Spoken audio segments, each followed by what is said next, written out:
Interior Secretary Ryan Zinke met Wednesday afternoon with leaders of the Ute Indian tribe, including Sean Chappuis, and discussed a number of issues, including Bears Ears National Monument, energy development, sovereignty and public lands.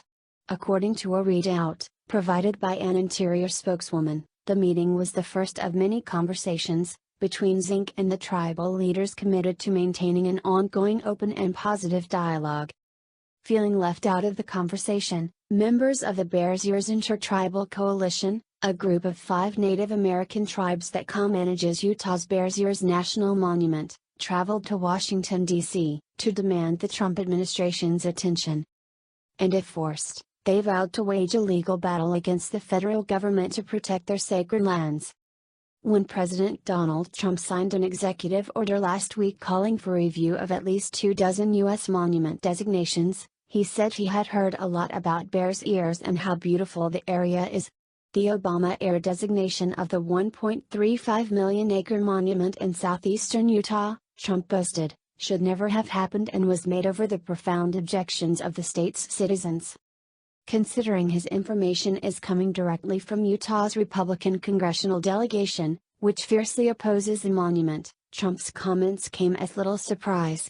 What Native tribal leaders made perfectly clear on Wednesday, however, is neither Trump nor anyone in his administration has consulted, or even spoken with, them. If they had, they would know Bears Ears designation has plenty of backing. This is not just one tribe, Navajo Nation Council Speaker Lorenzo Bates said at a press conference Wednesday at the National Press Club.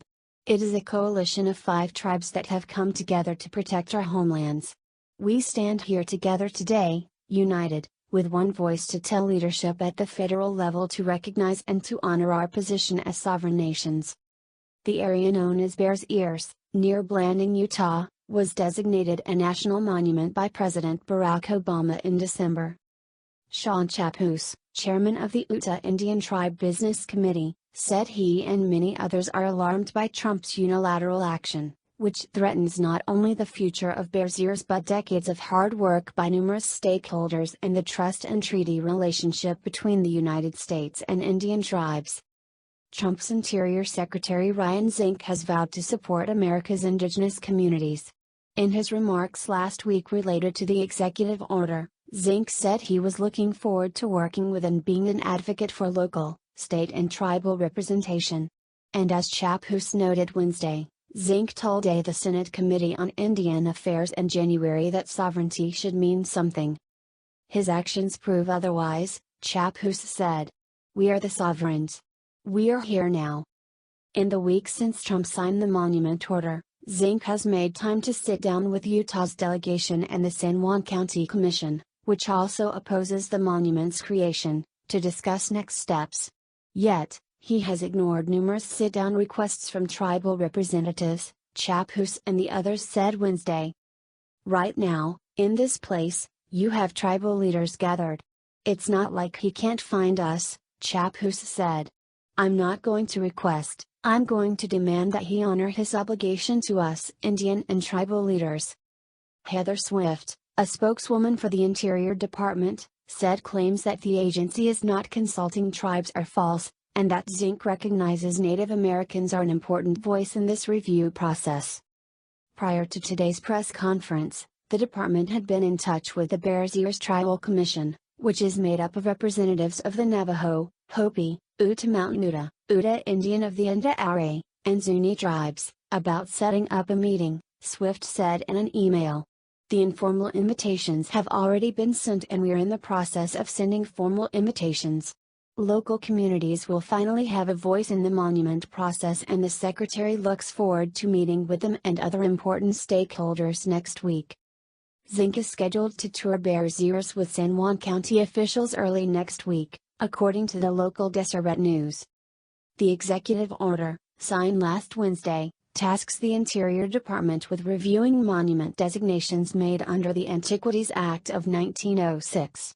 The order applies to all federal monuments 100,000 acres or larger that were established after January 1, 1996. Reviewing Bears Ears is Zinke's first task, and he has been given 45 days to make a recommendation.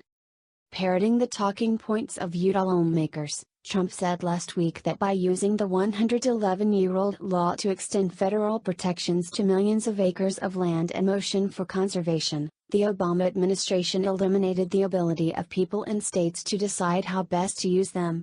Trump said he's ending another egregious abuse of federal power and putting the states back in charge of their lands. Carlton Bocati, co-chair of the Bears Ears Intertribal Coalition, called the monument a bright light and a model of collaboration that saw numerous tribes put aside cultural differences in order to protect a place they consider sacred. Preserving the area not only benefits Native American tribes, but all Americans, he said.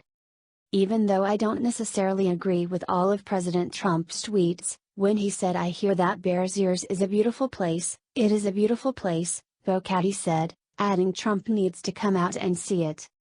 Should the Trump administration move to rescind the Bears Ears designation, tribal leaders say they are ready to take the fight to court.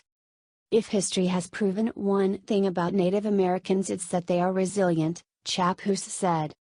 If it does really come to a fight, I mean, some of us don't want to say it, but it will become a legal fight. We don't get to shoot arrows at each other no more, right? And they don't get to shoot bullets at me. But the way we're going to fight is we're going to go to court.